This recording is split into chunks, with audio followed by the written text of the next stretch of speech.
Hello, gentlemen. Welcome back. I'm dating coach Naz, and in today's video, I'm going to talk about why waiting for the right one is going to keep you single, because this is what I keep on hearing from men. The right one. I'm waiting for the right one. It's just she hasn't come in my space. It's just all the women, they're just not that great and they're materialistic, but where's the right one?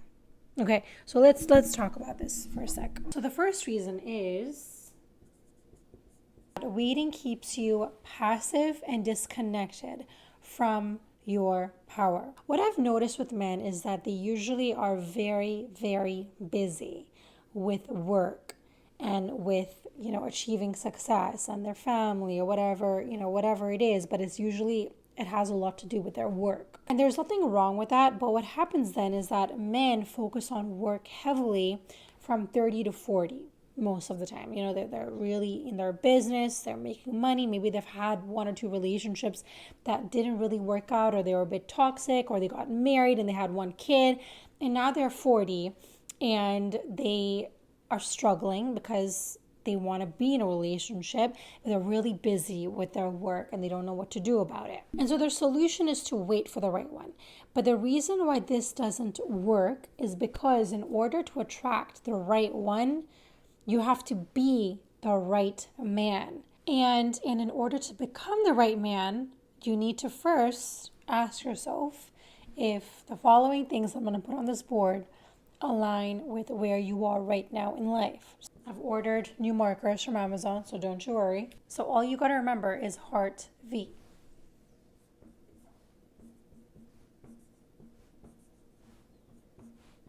Before you even think about dating, I want you to reflect if the following words and things that I'm going to talk about next align with where you are right now. So H is for healing. Before you get into the dating world, we have to, as men, work on our healing, work on our baggage, trauma, whatever we have went through, and just, you don't have to be perfect, but you need to understand yourself. Because a lot of the times we're getting into relationships, and then when we get these difficult questions asked to us by women, sometimes it's men that ask these questions, but mostly it's women that are going to ask you these difficult questions, and you might not want to talk about it because it's like, oh, that's a lot, like that's too much, like I haven't even thought about that.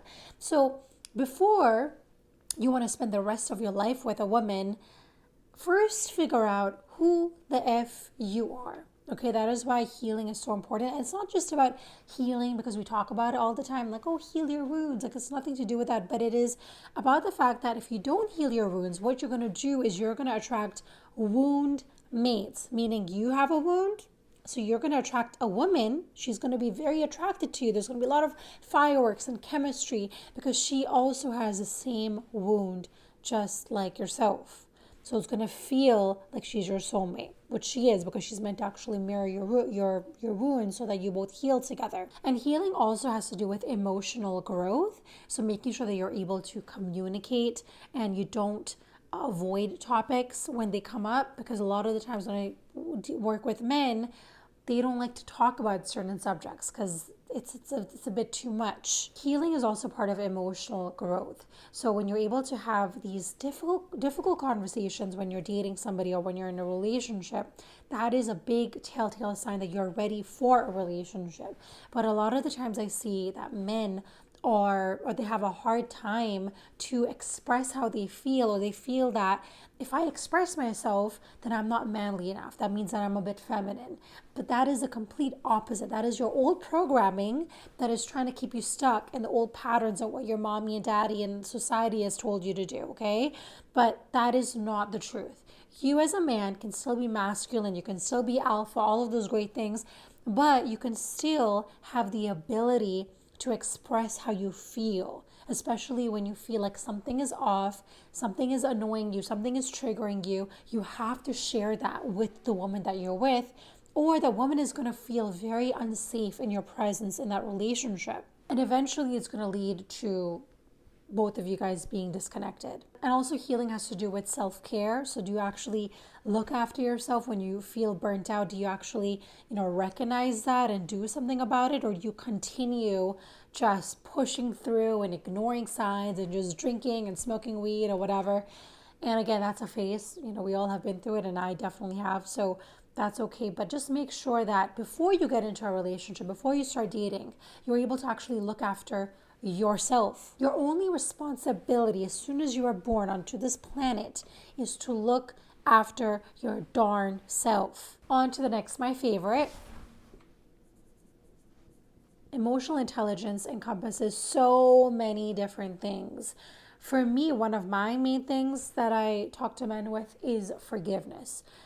And again, forgiveness is such a huge topic, but not holding on to the things that your exes have done, your parents have done, your friend has done, like letting all of that shit go because it is not serving you. It is actually blocking you from attracting the right relationship in your life. You literally are standing in your own way, but you're blaming the world for your misfortune, basically. And forgiveness doesn't always mean that you forget. You still can have boundaries with people, but you no longer have that energetic, that string that is subconsciously holding you back. Also, self-awareness. The amount of people that I speak to on a daily basis that aren't self-aware is insane. It's insanity to me.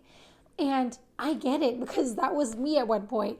I think I was a pretty aware person, but I think that even though I saw the signs and things that, okay, I shouldn't have done this or I shouldn't do this, I saw the red flags. I knew this was wrong, but I still ended up doing it.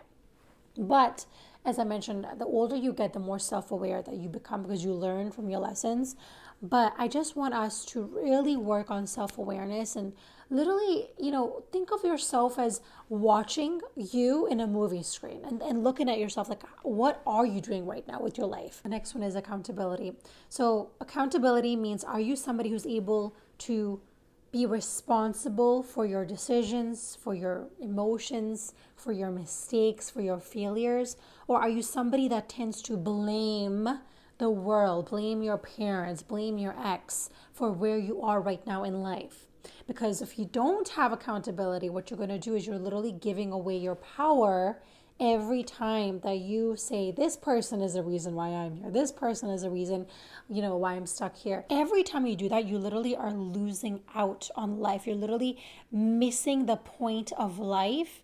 And again, the amount of people that I see on a daily basis that are still holding on to this victim mentality. And it's so easy and comfortable and cushy in life to put the blame on other people, right? But they're only a different breed of a man is able to look back, step back and say, you know what? I fucked up.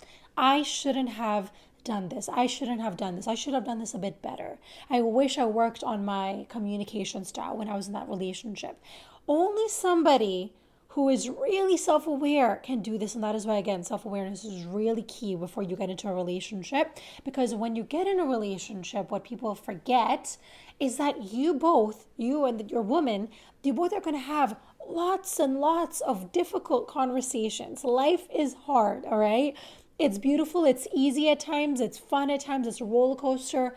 But there's moments where it gets really tough.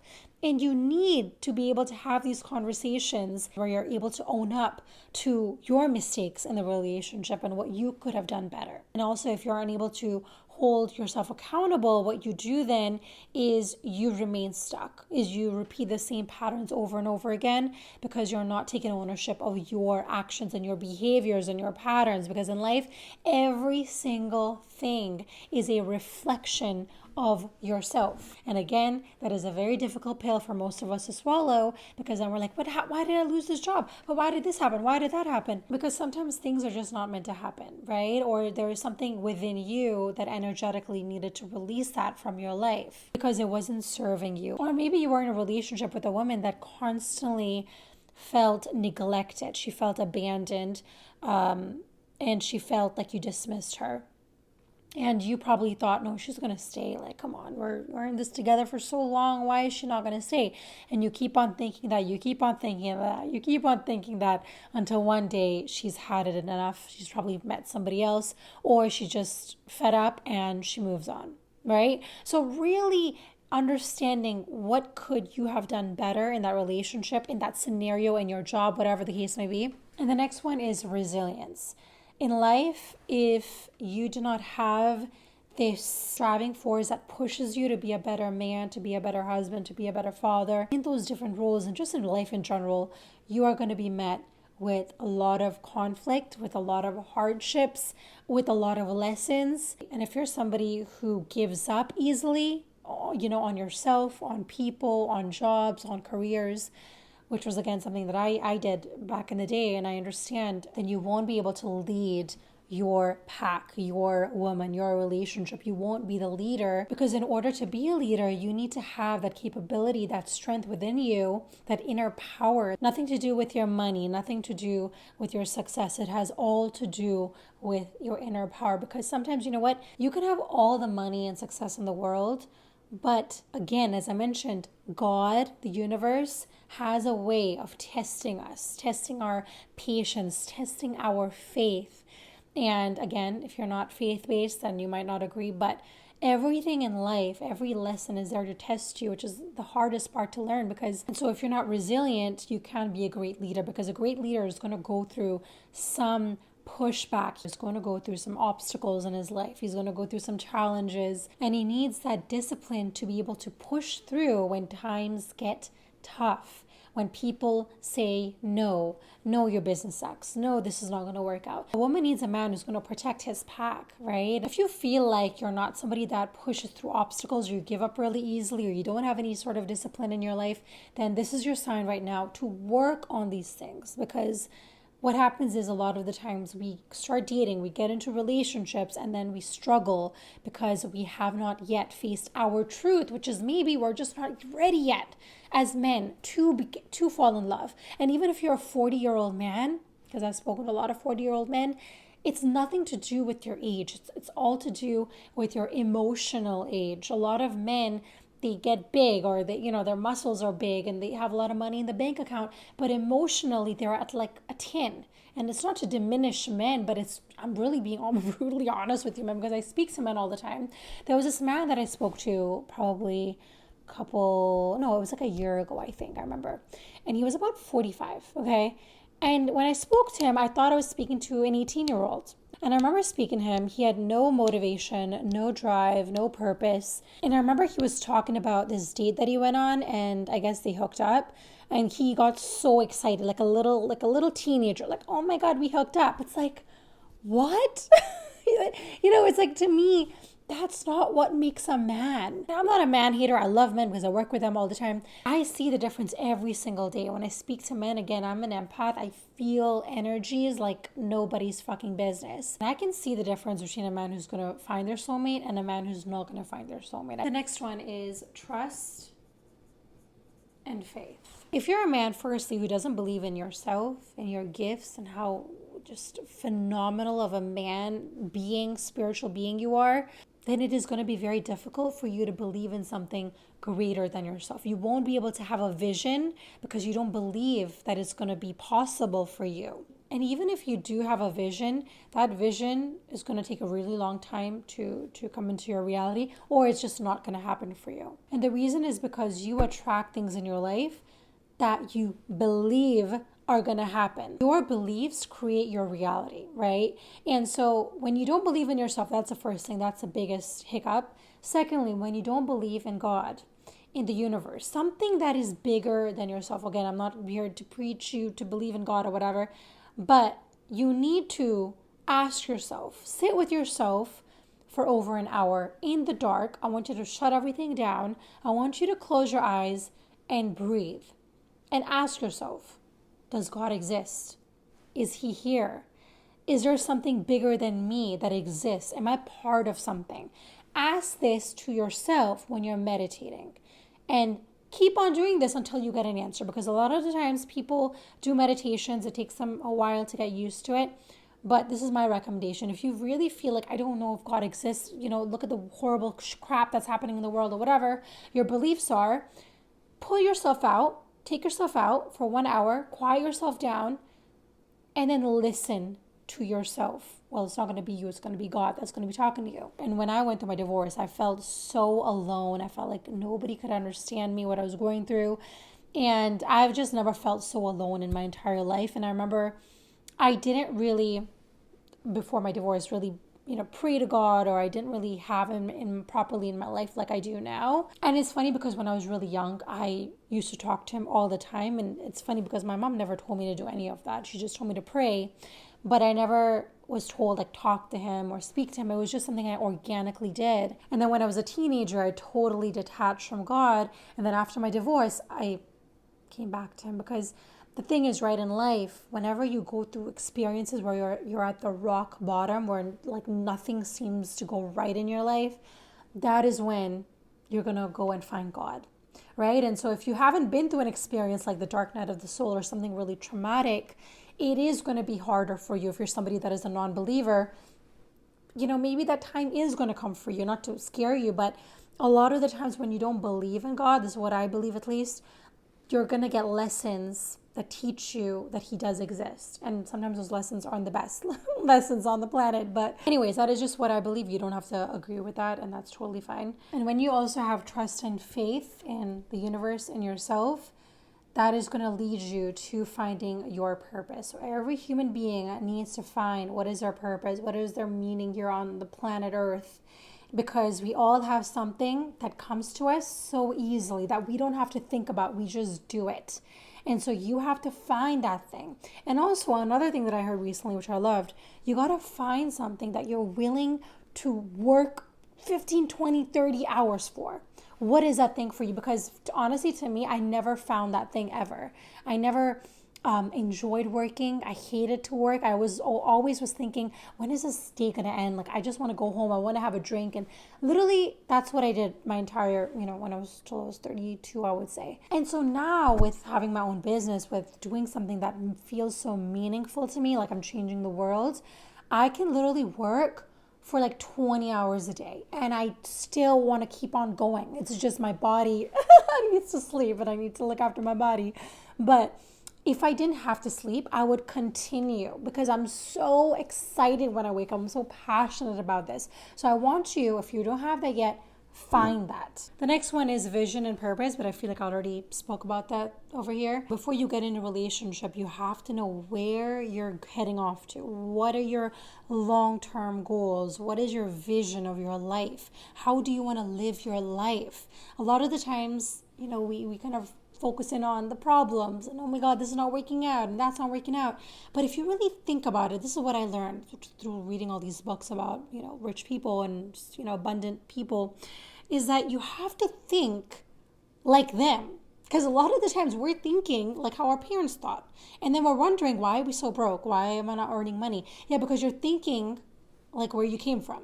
You got to think like people that are not around you. They're not in your circle. And neuroscience backs this up. In order to, manifest things in your life, and I mean, if you don't want to wait until you're 90 years old, I would suggest that you start, envisioning what kind of life do you want to lead? What kind of legacy do you want to leave? Legacy do you want to live?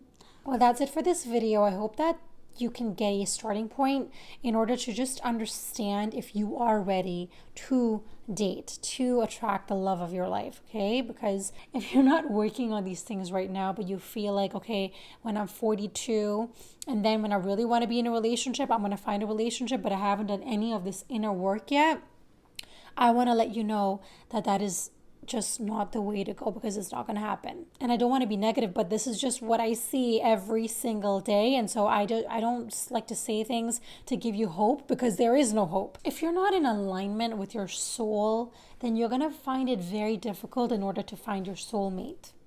It's as simple as that. Let me know if you guys like this video, because I haven't heard much. I'm hearing crickets. So please let me know down below.